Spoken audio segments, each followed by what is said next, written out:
হাসপাতালে ধর্ষণ হয়, তার খুন হতে হয় তাকে, এবং তারপরেও তিনি বিচার পেলেন না ৬টা মাস চলে যাওয়ার পরেও। এই নিয়ে কি বলছেন কেন্দ্রীয় শিক্ষামন্ত্রী ধর্মেন্দ্র প্রধান, শুনুন।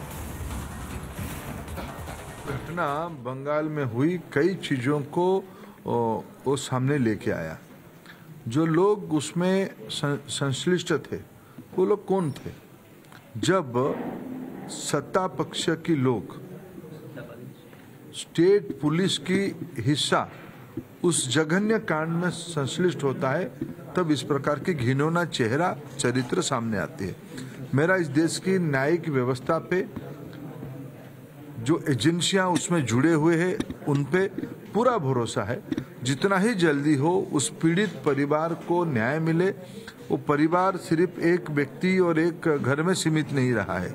भारत की बेटियों के परिवार है, मेरे भी बेटी है।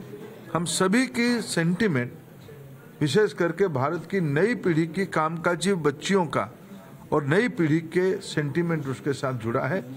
जल्द ही सारा विषय का प्रक्रिया पूरा होनी चाहिए, ये मैं भी अपेक्षा रखता हूँ। আজ তার জন্মদিন, আর কোনোদিনও তিনি বাড়ি ফিরবেন না, তাদের মেয়েও আর কোনোদিন বাড়িটায় ফিরে আসবে না। আজও তাঁদের বাড়িতে ছড়িয়ে ছিটিয়ে রয়েছে অভয়ের এক রাশ স্মৃতিচিহ্ন।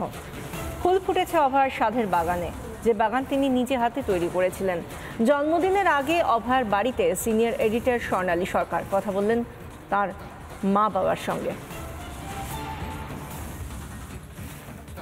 জন্মদিনে আপনি বলছিলেন, আমি বলছিলাম যে ফুল গাছের কথা বারবার ওনারা বলছিলেন।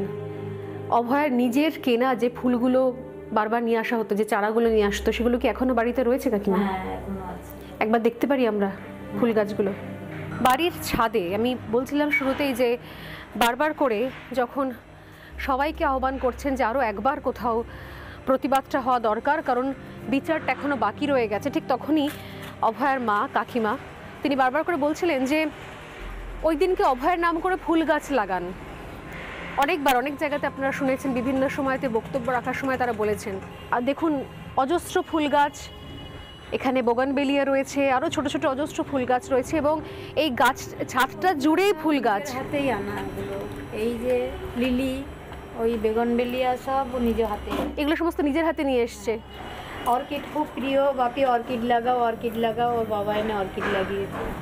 ছাদের ধারে ঝুলছে অর্কিড। আমার মনে হয় যে সত্যি সত্যি কেন বারবার ওনারা আবেদন করছিলেন যে ফুল গাছ লাগাবেন অন্তত একটা করে, এই ছাদে না আসলে বোধহয় সত্যি হয়তো আমরাও বোঝাতে পারতাম না। অন্যবার তো আরও বেশি, শীতকালে ফুল গাছ ভর্তি হয়ে থাকে শীতের ফুলে। ও দৌড়ে এসে ছাদে এসে আগে মা আজকে নতুন কি গাছ লাগালে, আজকে কি ফুল ফুটলো, কলেজের ব্যাগটাও রাখতো না, আগে দৌড়ে ছাদে আসতো। এবার শীতের কোনো ফুল আমি লাগাইনি, শুধু এই গাছটা লাস্ট। ও আর আমি রাস্তায় হেঁটে হেঁটে, মা রাবার প্লান্টের একটা ডাল নাও না, এই লাল মাথাটা যদি তুমি বাঁচিয়ে রাখতে পারো, এই ছোট্ট এনেছিলাম, তাহলে দেখবে গাছটা বড় হয়ে যাবে। এখানে এই রাবার প্ল্যান্টটা, এই রাবার প্ল্যান্টটা এত বড় হয়ে গেল কদিনেই, কিন্তু ও আর নেই আমার মধ্যে। দেখতে পারলো না যে লাল মাথাটা বেঁচে কত বড় হয়ে গেছে, বেঁচে থাকে যাতে। ছোট্ট ডালটা ছিল, মা এই লাল মাথাটা যদি তুমি বাঁচিয়ে রাখতে পারো, তাহলে দেখবে গাছটা বড় হয়ে যাবে। আমি তো এখন গাছটা দেখি আর ভাবি, মা তোকেই তো বাঁচিয়ে রাখতে পারলাম না, গাছটা তো কত বড় হয়ে গেল। সেই জন্যই বোধহয় অনেক ফুল গাছ শুকিয়েও গেছে। আর এই 6 মাস ধরে আর কোনো গাছ যত্ন করা হয় না। আমি গাছ দেখলেই বেশি কান্না পেয়ে যাওয়ার কথা মনে হয়, আমি আর যত্ন করি না গাছের। রাস্তার উপরে একটা জবা ফুল গাছ, এরকম রাস্তায় হাত দিলে কড়িটা ছেঁড়া যেত।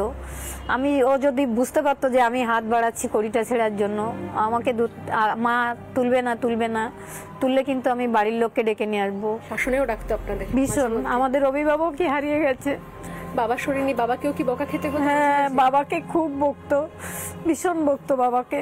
বাবাকে কি নিয়ে বকতো? ওষুধ ঠিক মতো না খেলে, টাইমলি খাওয়া দাওয়া না করলে, রাতে বেশি রাত পর্যন্ত না খেয়ে থাকলে। এখন বাবা ঠিকঠাক ওষুধ খাচ্ছে টাইমে? হ্যাঁ। ঈশ্বর আপনাদের অন্তত সুস্থ রাখুন, এবং যত দ্রুত সম্ভব এই লড়াই আপনাদেরকে জয়ী করুন। আর এইটুকুই শুধুমাত্র ঈশ্বরের কাছে প্রার্থনা, যে ঈশ্বর আপনাদের অন্তত সুস্থ রাখুন। আজকে এই ফুল ভর্তি একটা ছাদে দাঁড়িয়ে বলতে লাইনি মনে হচ্ছে যে পোড়ার মুখে শুধু ফুল হয়ে রয়ে গেল।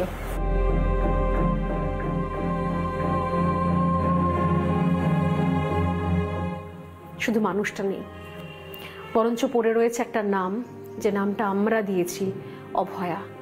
কিন্তু এ নাম নিয়ে তো বাঁচার কথা ছিল না। কথা ছিল সসম্মানে নিজের নাম এবং তার কাজ নিয়ে একটা লম্বা ইনিংস, একটা সুন্দর গৌরবময় আলোকিত একটা অধ্যায় তৈরি করার।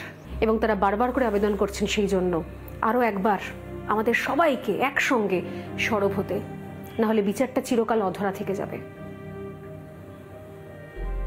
ক্যামেরা ধ্রুবজ্যোতি এবং দেবুর সঙ্গে স্বর্ণালী সরকার, রিপাবলিক বাংলা। নানা ধরনের কন্টেন্ট দেখার জন্য লাইক করুন, শেয়ার করুন আমাদের ফেসবুক পেজ, সাবস্ক্রাইব করুন আমাদের ইউটিউব চ্যানেল। পাশাপাশি অন্যান্য ব্রেকিং নিউজের জন্য অবশ্যই চোখ রাখুন রিপাবলিক বাংলায়।